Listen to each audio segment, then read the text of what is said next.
Okey.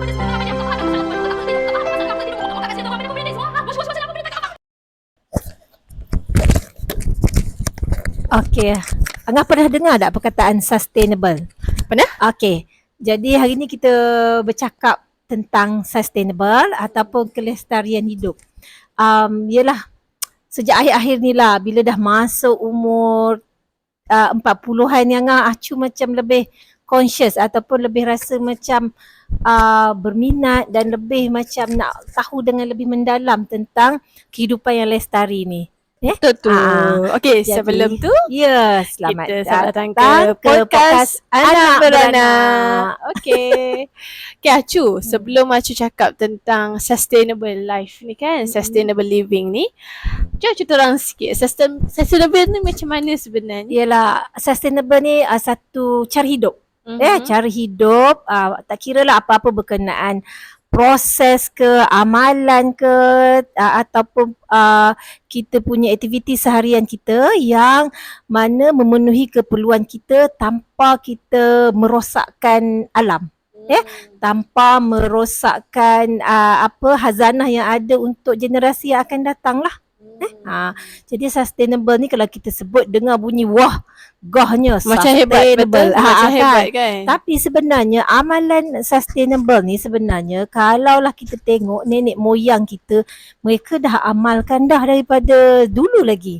Tapi tidaklah dikatakan dengan perkataan sustainable tu. Okey? Jadi kalau Acu ingat lah macam zaman dulu-dulu lah, terutama di kampung lah kan. Maknanya mereka dah memang mengamalkan cara hidup yang lestari ni. Okey, penggunaan bekas plastik yang agak kurang. Kalau ada bekas plastik tu dia orang keep guna, tak buang. Lepas tu pula mereka gunakan bahan-bahan alami. Contohnya pisang punya pelepah pisang, daun pisang ataupun akar-akar kayu tu dijadikan tali dulu. Akar kayu jadi tali? Ya, akar kayu dijadikan tali. Okey, jadi maknanya amalan tu mereka dah amalkan dulu-dulu. Okey, dan mereka bila bercucuk tanam mereka tak guna ni baja-baja pesticide. Ya kan? Mereka tak guna baja-baja yang tak sihat ni, yang racun. Memanglah kita nampak zaman sekarang sayur cantik semua dan sebagainya, tetapi penuh dengan penggunaan bahan-bahan kimia. Tapi orang dulu-dulu tak ada mereka guna baja organik yang semula jadi, yang sihat, yang tak mencemarkan alam. Betul. Jadi kita sebagai mak perlu sebenarnya kita integratekan kan? Ya, integratekan. Perkenalkan pada keluarga tentang sustainable life ni. Ya, betul. Sangat penting Betul. Okey Cu, kalau macam Cu cakap tadi kan, kita try pelopori lah senang cerita tentang sustainable life dalam keluarga kecil kita dulu. Lepas tu baru kita pergi kepada komuniti lagi besar, taman ke, jiran setaman ke, lepas tu barulah lagi besar. Okay, kalau macam contohnya dalam family Cu, apa contoh yang kita boleh buat kalau sustainable ni? Yelah Acu ni kalau nak katakan, sebab tu Acu kata kita ni masih learner, masih betul? Belajar. Okey, maknanya memang sangat nak belajar tentang sustainable life. Kita tak dapat buat 10, kita buat 2. Okey, kita tak dapat buat banyak, buat sikit. Ya, kita mulakan apa yang ada. Tak adalah kalaulah aku macam ni, aku duduk di tanah yang besar, maka aku nak amalkan hidup sustainable. Tak. Sebenarnya kita mula daripada apa yang kita ada sahaja. Angah pun tahu kan, hobi Acu ni suka sangatlah penyakitnya semua perkara nak buat sendiri kan. Itu penyakit kita. Itu penyakit kita lah, semua perkara nak buat sendiri. Okey. Jadi adalah baiknya tu. Salah satunya Acu suka buat sabun ataupun hobi Acu adalah buat ecoprint. Maknanya antara dua perkara ni lah yang nampak signifikan lah dalam kehidupan Acu. Sabun dengan ecoprint ni asalnya adalah sebagai self care Acu. Hobi, minat tapi dalam masa yang sama sebenarnya hobi dan minat Acu ni memang ada tema dia sustainable, cara hidup yang lestari. Acu suka buat sabun daripada minyak masak terpakai, minyak-minyak yang berkualiti untuk kegunaan keluarga. Bukan berniaga pun, tak pun. Tapi memang tau, best gila guna sabun Acu. Macam kalau Angah guna, biasanya Angah guna sunlight kan. Aha. Apa nak, sebab kalau kita guna sunlight memang dia punya minyak tu hilang. Senang lah nak hilang. Ya. Tak perlu lah kena. Lepas tu tangan Angah sensitif. So Mm-mm. kalau macam contohnya Angah guna yang sabun yang kasar, nanti kita akan jadi macam crack. Kat tu. Even cuci lantai pun Angah tak boleh pakai macam Ajax Fabuloso ke Dettol tu, Angah tak boleh. Ya. Sebab nanti akan crack. So Angah tak boleh yang tu. Lepas tu bila cuba Acu punya sabun, memang bahagia. Dah lah dapat free. Okey. Dapat free. Lepas tu memang minyak tu hilang. Ya. Kita cuma supply minyak masak je kat Acu. Kan. Lepas tu tiba-tiba Acu proses jadi sabun balik. Tiba-tiba jadi. Tiba-tiba jadi sabun. Lepas tu memang tak ada lah isu macam kulit sensitif tu tak ada. Kita sukalah bahagian tu. Ya, nah. Sebenarnya nak belajar ni bukan perlu kelas mahal-mahal pun. Acu mula dengan ikut kelas free je. Kelas percuma, pembacaan di TikTok, pembacaan di Facebook ya. Maknanya macam mana nak tukarkan, contohnya paling asas yang mula-mulanya minyak masak kita pakai yang memang banyak kat rumah kita. Sebabnya Acu ni perangainya suka menggoreng pakai minyak banyak. Lepas tu mulalah tak nak guna dah bila kali kedua, kali ketiga tu kan. Betul. Jadi big no untuk kita nak buang minyak ni dalam longkang. Betul. Sangat tak patut, Tak patut. untuk kita buat macam tu kan. Ada orang pilih untuk jual. Jual kepada mereka yang membeli minyak masak terpakai, tak apalah, pilihan masing-masing. Tapi Acu tukar kepada minyak masak. Minyak masak kepada sabun. Jadi bila buat tu macam first time bila menjadi tu, dia akan rasa satu macam kepuasan dengar. Betul. Kepuasan, wow, aku dah buat dan akhirnya menjadi. Itu peringkat pertama. Jadi kena bersabar sebab kita buat teknik yang cold process. Ya, pakai lye sodium hydroxide ni, dia adalah proses yang memerlukan sabun tu diperam selama sebulan supaya lye hilang, minyak hilang. Dia dah betul-betul proses yang dipanggil saponification tu betul-betul dah jadi sabun kan. Jadi bila dah sebulan dan kita pakai dan rasa memang jatuh cinta pandang pertama. Acu rasa sabun ni adalah sabun yang terbaik lah sebenarnya ngah. Acu dulu kan Angah pernah buat sabun. Ya. Waktu dulu Angah ni oversupply susu. Waktu anak first. Lepas tu tapi anak pula jenis yang tak minum susu banyak. So Angah ada stok susu yang sangat banyak sampai dah expired. Even letak kat deep freezer yang lama, tahan lama pun expired juga. So memang jadi macam kadang-kadang mandi susu untuk anak tu kan. Jadi macam Cleopatra lah ala-ala. Lepas tu Angah pernah try buat sabun susu untuk dia sebenarnya. Tapi sebab kita nak bagi ke orang pun, susu tu dah expired. So memang nak tak nak memang kena buang. Tapi buang sayang. Kan buang sayang. So jadilah Cleopatra sekejap, mandi air batu susu sejuk tu pun ada, buat sabun pun ada. Tapi Angah tak dapat nak continue yang ni. Memanglah best kita boleh guna. Tapi sebab yelah nak buat proses sabun tu, dia bukannya satu proses yang sekejap sebenarnya. Lepas tu dan yelah kita campur-campur juga kan dengan anak kecil, Angah tak boleh lagi lah nak buat. So mungkin insyaAllah nanti one time nanti Angah follow juga ni. Pakai Sekarang je Angah buat. pakai Acu punya je. Okey. Bahagia. Betul kan. Acu pun Acu dah lapang, anak-anak kecil dah tak ada. Jadi bila nak menjalankan hobi tu rasa macam seronok sangat lah kan. Tak ada orang kacau. Betul, tak ada orang kacau. Kalau kita buat tu ada orang kacau, serabut. Jadi nak cerita tentang sabun dia Acu dah memang lama lah dah sabun-sabun komersial di pasar raya ni tak masuk ke rumah. Buat apa kita guna yang lebih, yang di kedai yang berbayar, sedangkan kita boleh buat yang lebih baik. Yes. Itu Acu ada baca satu artikel yang Acu share dengan Angah baru ni kan.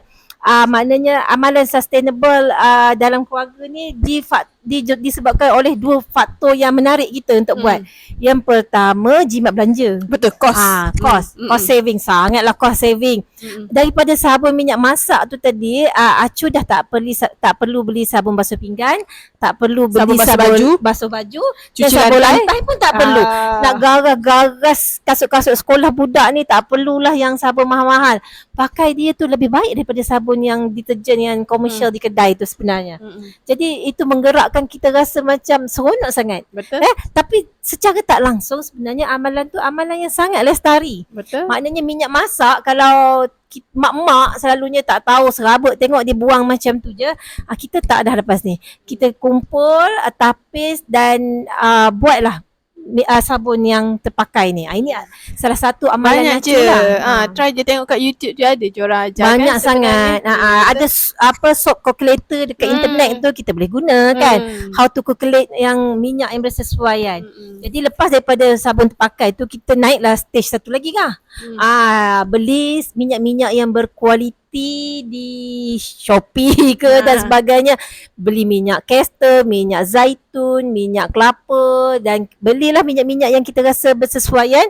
Acu buat sabun. Acu ni penderita psoriasis kan. Walaupun tak seteruk mana tetapi menderita lah. Betul.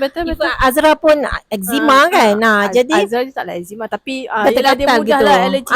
Alergi. Okey. Jadi daripada knowledge tu tadi kita upgrade sikit, gunakan minyak-minyak tersebut dan bila psoriasis ni pakai shampoo dia mahal sangat. Satu botol harga shampoo psoriasis ni kadang-kadang RM40, RM50. Jadi dah lah cair dan kadang-kadang Atif main curah atas lantai. Betul dah. Jadi nak nangis bucu katil rasa kan. Acu belajar tengok apa kandungan dalam tu dan tengok dekat internet sikit how to make pine soap kan dan sebagainya. Dan Acu buat pula daripada minyak-minyak yang berkualiti tadi, buat pula sabun sendiri. Top tutung no more shampoo pakai juga.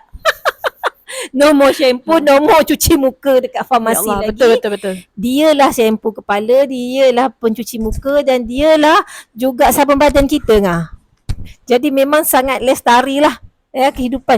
Itu baru satu yang kita benda ni yang kita orang suka buat. So kita orang akan cakap banyak ni masalahnya. Macam mana ni? Macam sabun Acu ni kan. Macam biasa Angah memang free rider. Angah memang ambil semua benda yang Acu bagi. Try boleh. Tak ada masalah try. Anak biasalah bila kita pakai sabun liquid ni yang pam-pam tu, ya Allah baru top up minggu lepas. Habis dah minggu ni sebotol besar tu. Yang main pam suka hati je apa tu berbuih-buih. Parti buih kan. Parti buih. Guna sabun Acu padan muka semua. So dalam kedalah gosok pakai love tu kan, gosok badan. Tak adalah laju sangat duit mak dia mengalir untuk beli sabun je. Even Atif, anak Acu kan autism kan. Atif kita ingatkan dia tak cakna pun kita buat sabun ni. Dan Acu memang bekalkan satu sabun liquid untuk dia, takut dia tak nak guna kan. Tapi dia dah sejak akhir-akhir ini dia tanya, ibu mana sabun ibu buat tu? Wow, katakan lepas tu Acu bagi dan Acu beli lufah tu dan dia sebenarnya pakai sabun Acu berbanding dengan sabun cecair yang Acu beli tu tadi. Acu rasa itu adalah batch terakhir lah untuk sabun cecair yang kita beli kan. Lepas ni no more dah sabun komersial. Selain jimat duit, kita memang sangat mesra alam Mana ada botol dah. Betul. Kita dah tak pakai botol yang banyak. Plastik, betul. Ya, betul. Plastik-plastik tu dah tak ada dah. Dekat rumah memang ada satu almari khas yang memang simpan sabun-sabun yang kita buat sendiri ni. Ni bukan setakat head to toe tau. Ni setakat orange punya age. Daripada baby, amal kecil pakaian tu sampailah kepada mak bapak dia pakaian tu juga. Betul. Sebab tak ada pun nampak. Kalau contohnya sabun orang dewasa tak sesuai pakai untuk kanak-kanak kan. Sebab dia kasar sikit. Tapi kalau kes ni, tak ada masalah. Semua sekali. Lepas tu memang head to toe lah. Shampoo pun yang tu. Tiba nak basuh muka pun yang tu lah. Senang. Lupa tunjuk. Okey. Mak, inilah antara Joyah kita dah masuk. Kami tak berniaga lah lagi pun. Kalau ada permintaan nanti why not hobi kepada perniagaan kecil. Tapi nak cerita lah, inilah antara sabun-sabun yang kami pakai. Dua rumah pakai. Okey, ini sabun kunyit. Sabun kunyit. Habis dah sabun kunyit Angah. Yang ini sabun pine. Pine ni sangat wangi. Pine ni kan dia bau macam Dettol. Ya, dia macam bau macam Dettol. Tapi dia kalau tak Dettol tu yang tiru bau pine. Bau dia macam Dettol. Dan sangat sedap pakai dia. Dan mana yang macam contoh kalau contohnya gatal-gatal kan. Biasa Angah ada masalah kulit kelai mumu tau. Tak tahulah mungkin lepas habis menyusu. Tak tahulah kenapa dah anak setahun lebih ni dia jadi kulit kering sangat. So Angah pakai sabun Acu ni hilang gatal tu. Lega aku. Kan tidak rasa baru lepas shampoo. Macam hari yang sama tu dia rasa macam tak best. So pakai ni okey. Pakai ni. Jadi mak-mak tambah skill untuk perkara-perkara macam ni tak merugikan sebenarnya. Betul. Selain dia macam promote kita punya kesihatan mental, emosi sebagai self care, bila kita rasa overwhelmed dengan rumah kita, kita buat lari sikit, buat hobi. Selain pada tu juga dia memang sangat jimat poket. Sebab tu aku baca yang paper tu kata maknanya amalan sustainable ni dua faktor. Pertama jimat poket, kedua memang conscious kita tu. Betul. Kesedaran kita untuk mengamalkan cara hidup yang lebih lestari lah. Yang ni kan self care mak yang patut suami-suami support sebenarnya. Betul. Sebab bukan sangat jimat duit suami lah kan. Satu lagi sebab dia bagi manfaat untuk semua. Sangat. Semua boleh guna. Angah aku rasa Ini bukannya pergi shopping. betul tak? Ini duduk rumah Duduk je buat rumah sabun je. Sebab tu awak kata all age semualah all age kan. Even Acu bawa balik ke kampung, Wan dapat manfaat, adik-beradik kat kampung semua dapat manfaat maknanya mereka pun suka. Angah pakai front load punya washing machine. Betul. Front load kan sabun ni mahal kan sebab dia nak apa yang low salt punya, tak nak berbuih kan. Sabun Acu. Ya, Tak ada masalah. tak berbuih. Tak Tak berbuih sangat pun bila kita sabun wangi basuh. macam bau Dettol tu lah pun. Kain bersih. Kain bersih. Dah free. Memang itulah speechless rasa nak menceritakan tu betapa Betul. pentingnya kita mengamalkan cara hidup yang lebih sihat, jimat poket, sejahtera minda kita. Betul. Sambil-sambil tu.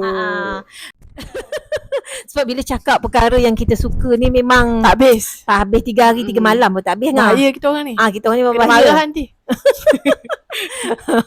Puas juruteknik kita nak edit. Yang keduanya Acu nak cerita jugalah tentang hobi Acu. Ini adalah salah satu pada asalnya Acu nak cari something yang seronok yang Acu nak buat untuk anak-anak autistik sebenarnya. Anak Acu kan, maknanya apa benda lah. Acu kaji-kaji dan sangat tertarik dengan ilmu ecoprint, iaitu aktiviti kita mencetak daun-daun bunga-bunga atas kain sebenar Angah. Maknanya tak ada langsung penggunaan kain sintetik, tak ada langsung warna sintetik. Jadi masa tu Acu nak pergi ke Yogyakarta untuk berkursus dan terbaca pula waktu tu ada kursus yang dijalankan untuk belajar ecoprint. Sebelum tu Acu pergi conference di Yogyakarta. Jadi masa panjang. Jadi ada satu kursus ecoprint. Jadi Acu daftar. Bayarlah tak ingatlah berapa ribu rupiah waktu tu. Belajar teknik macam mana di sebuah satu kampung di Yogyakarta tu. Ibu-ibu rumah tangga mereka di empowered. Mompreneurship. Kepada aktiviti batik ecoprint. Jadi mak-mak kat sana memang Acu kagum lah. Maknanya kesedaran mereka sebenarnya terhadap alam sekitar ni dah mula tinggi. Betul. Dah mula tinggi. Jadi mereka di kampung-kampung tersebut ada skill. Belajar skill tentang ecoprint ni dah malah dapat meningkatkan pendapatan mereka lah. Betul. Seronok sangat lah. Acu rasa itu pengalaman yang sangat mahal lah. Sebab ecoprint ni dia special tau Acu. Sangat special. Sebab dia bergantung kepada persekitaran kita. Sebab daun yang kita guna tak semestinya ada kat tempat lain. So daun Yogyakarta tu hanya ada di sana. So print yang ada tu hanya belong kat sana je lah. Special kat dia je lah. Tak adalah dekat negeri orang putih ada benda tu juga. Betul. Kita di Malaysia kaya. Dengan daun sana. Jadi ibu-ibu yang mengajar Acu tu dia kata untung ibu di Malaysia daun-daun banyak. Kata ada ibu daripada Singapura nak datang belajar dan terus belajar di sana, tapi dia kata bila balik di Singapura agak susah lah, pokok-pokok limited kalau petik nanti disaman. Jadi dia kata kita di Malaysia ni bersyukur. Kita punya native pokok-pokok yang semula jadi di Malaysia ni banyak yang boleh kita gunakan untuk ecoprint Tunjuk tunjuk ini antara hasil lah yang dibuat. Itu apa nama shawl. Shawl ni apa? Yang pakai ni. Cantik kan? Ini semasa di Yogyakarta dulu dan ini t-shirt. Okey. Cantik tak? Daun apa Jun? Tu daun apa? Ini daun kita panggil daun apa kalau di Indonesia dipanggil lanang. Oh, kita ni di Malaysia saya Acu lupa lah pula namanya. Tapi di sana dipanggil daun lanang dan bukan kita setakat boleh letak macam tu saja untuk dapatkan hasil dia Bukan maknanya daun tu diletak macam tu saja. Adalah teknik dia tapi tak boleh cerita sekarang. Acu rasa panjang. Ya, habis. Nanti kita buat satu slot. Kalau berminat kan. Kalau berminat untuk nak belajar tentang ekoprint, nak ketahui lebih lanjut, boleh ataupun boleh je mak-mak nak tengok pergi ke akaun TikTok Acu satu lagi. Yang ni @am15. Dekat situ saya adalah pamerkan sikit-sikit hasil ekoprint. Lepas tu kalau budak contohnya kulit kanak-kanak ni kan dia sensitif dengan color-color ni Betul. kan. Jenis-jenis kain. So kita pakai kain cotton. Lepas tu letakkan dengan yang natural colour macam ni. Tak ada isu lah untuk anak-anak nak pakai. Betul. Macam tu. Memang so tak ada itulah isu. satu benda yang nampak kat situ. Tak ada isu untuk anak-anak nak pakai. Dia syarat-syarat sah nak buat ekoprint ni, kain ni mesti tak ada langsung sintetik. Maksudnya dia mesti kain yang betul daripada bahan semula jadi. Dia tak akan lekat pada polister. Betul-betul. Jadi dia memang nak, kalau sutera itu makanan dia lah. Acu pernah print dekat atas kain sutera, patutnya pakai hari ni baju sutera tu. Betul. Memang senang meresap sebab sutera memang 100% semula jadi. Betul. Jadi bila kita letak je daun dan dikukus selama 2 jam, warna tu memang turun pada kain tu dengan cantik lah. Betul. Ni memang boleh buat bisnes tu. Ayolah. Tapi kalau ni kan one day, orang luar kan, sebab orang nak tahu apa yang ada specialnya dekat Malaysia. Inilah dia contohnya. Betul. Kita tak ada lah daun-daun autumn leaf ke apa benda kan. So kita tak ada semua macam tak ada. tu. So diorang belah sana. So kalau kita, inilah specialnya kita. So diorang hanya boleh dapat dekat sini sahaja. Unik kan? Unik kat situ. Jadi inilah kami sebagai orang yang baru belajar tentang kehidupan sustainable ni Tu excited nak share. Excited sangat kan. Jadi kalau mak-mak ada apa amalan-amalan yang lestari yang diamalkan di rumah, tolonglah komen. Kami pun nak tahu. Kan? Kita pun nak tahu kan. Mungkin ada yang kita tak pernah terfikir. Betul. Jadi kami ni antaranya memang sentiasa berfikir tentang kehidupan lestari ni ngah. Betul. Apa yang kita tak tanam, semua kita tanam. Semua tanam. Hidup tak hidup tu lain cerita. Tapi kita orang cuba tanam dulu. Kat bawah tanam padi. Padi pernah. Hiduplah juga. Hidup juga. Dapatlah sejemput. Kita boleh makanlah bubur agaknya. Bolehlah buat bubur. Dan anak-anak bolehlah belajar. Rupanya ini padi yang dia, beras yang dia makan selama ni kan. Betul. Ayam. Ya sebabnya kita ni tak ada tanah, kita bagi kakak lah yang mak saudara di kampung yang jaga kan. Ingat tak cu, waktu Wan sakit. Ya Allah. Yang sakit. Berbaloi. Pakcik tu bawa telur ayam fresh. Untuk semua orang. Lain weh rasa telur ayam fresh ni. Ya. Kalau pecahkan telur tu kan, puing, dia jatuh macam tu. Kuning dia cantik. Kuning dia cantik. Kuning dia macam bulat, comel sangat. Tapi kalau kita beli kat sekarang kan, yang macam kat kedai biasalah, yang kita orang consume sekarang ni, sebab tak adalah telur fresh. Acu cita-cita Acu Acu kan pernah buat dulu. Acu pernah baca Mak Saleh lah, mana di barat lah, orang putih lah kan, dia orang boleh preserve telur ayam tu bertahun, sampai 2 tahun. Tapi syarat dia mesti telur fresh daripada ayam yang memang baru keluar telur kepak tu kan.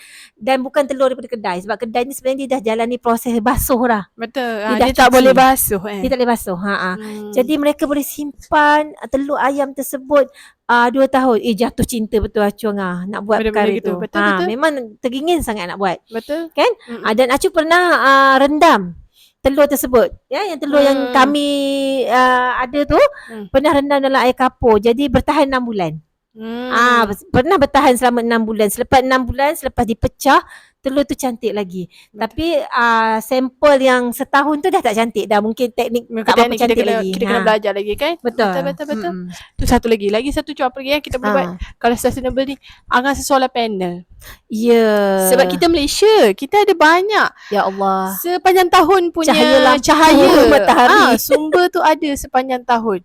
Macam kalau kita orang tak berkemampuan lagi untuk ada solar panel yang besar ke atas bumbung ribu-riban tu. Kita orang tak ada lagi. So apa yang kita orang boleh buat adalah sekadar macam contohnya lampu dekat porch kereta. Lampu kat porch kereta kita orang pasang solar panel yang kecil je. Tapi cukup lah daripada malam, start daripada malam macam tu dah nampak gelap tu sampai ke pagi.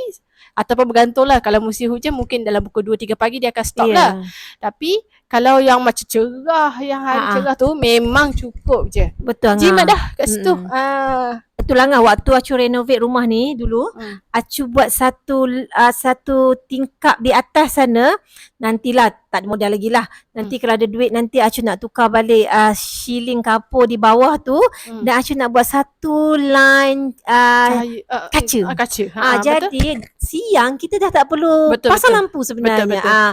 Sebab masa mula-mula duduk rumah tu tak terfikir lagi. Tapi masa renovation tu Acu dah mula terfikir. Saya dah buat line di atas tu tingkap yang memang cahaya masuk, tetapi dia tak dapat nak tembus silang kapur lagi lah. Itu salah satu. Cuang apa betul lah. Cuang ada gak fikir kan, kita ada tanam pokok sayur kecil-kecil tu kan. Betul. Apa nama? Dulu kan terfikir juga selalu air hujan tu nak tadah hari tu waktu renovate tu nak tadah dan salurkan terus kepada satu bekas. Tapi silap sikit tukang itu dia tak faham. So dia pergi tanam terus. So air hujan tu masuk terus ke tanah. Rugilah kat situ sebenarnya. So kalau macam contohnya lah, ada mana-mana parents atau ialah family yang yang tengah nak renovate rumah ke. Macam sekarang ni macam orang in the mood of renovate rumah, situ renovate, betul. Boleh consider kot benda-benda macam ni. Kan kita punya source of cahaya, kita punya source of air, air hujan tu, tapi macam mana nak tadah supaya tak jadi nyamuk Aedes. So kena study lah juga kan. Jadi bila kita bercakap tentang sustainable ni, dia bukan setakat jimat duit, jimat poket tetapi sebenarnya dia promote kesihatan mental, emosi kita bukan seorang Betul. Sekeluarga. Sebenarnya bila sekepala belaka memikirkan cara hidup yang lestari, cara hidup yang lebih berhemah, yang tidak mementingkan diri, kita fikir generasi yang akan datang dan sebagainya, maka sebenarnya dia bagi makanan jiwa untuk kita. Anak perhatikan kita modeling. Bila kita dia tengok kita, sangat jangan buang sampah, jangan buang minyak dalam longkang macam ni kan. Jangan membazir pakai plastik banyak. Anak pun akan terikut benda macam tu. Betul. Okay. Kesedaran kan melentur buluh ni biarlah dari rebungnya.